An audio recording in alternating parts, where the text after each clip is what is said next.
Seeing as though I've got my book, How to Date an Antique Table, A Lover's Guide, I thought I might as well try and let you hear a bit of it, just throw it out there, give you a few minutes of it.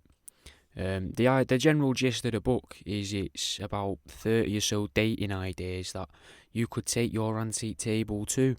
So you could go to the zoo, you could go to the museum with your antique table, you could go for a bit of peeping Tommy with your antique table.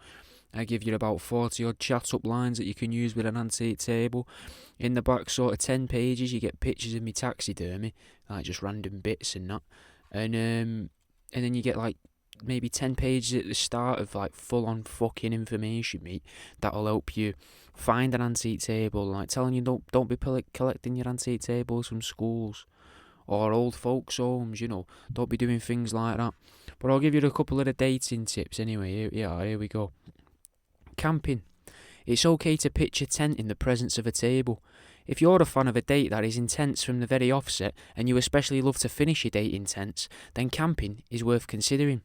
Quiet, secluded, dark, damp, hungry, cold, just some of the things associated with camping. And what better way to get to know someone? It is worth remembering the meme spread by teenage mothers the world over. If you cannot handle me at my worst, you don't deserve me at my best.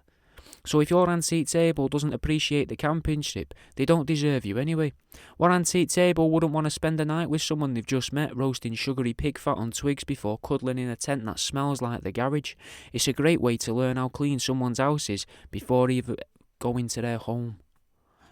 And then you get an illustration with everyone. So this one's got some weird hooked-nosed guy burning a marshmallow on a fire while an antique table plays guitar next to a tent under a crescent moon. Romantic. Laser tag.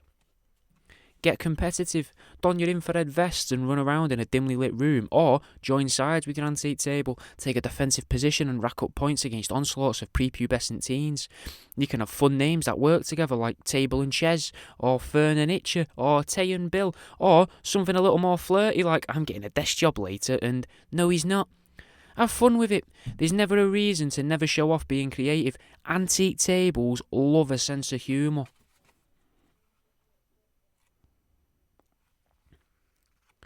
You could play snooker. A snooker table. It's just something you felt. The perfect way to demonstrate that you can control yourself around other tables. Show your antique table they're the only one for you.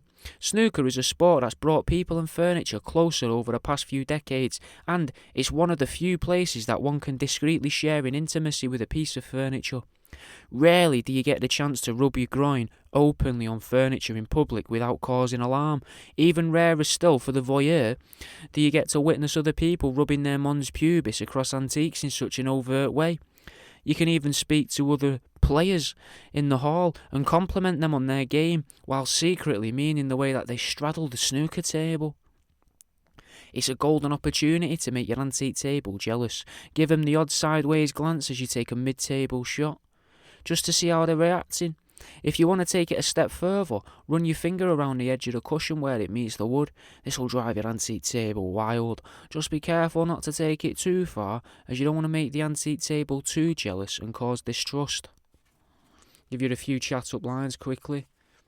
You look pretty, Poplar. I thought I was drunk, but you look canted. You look like you need to be treated. You look good here, but you'd look great on my dining room floor. The book's called How to Date an Antique Table, A Lover's Guide, and if you're interested, it's on Amazon.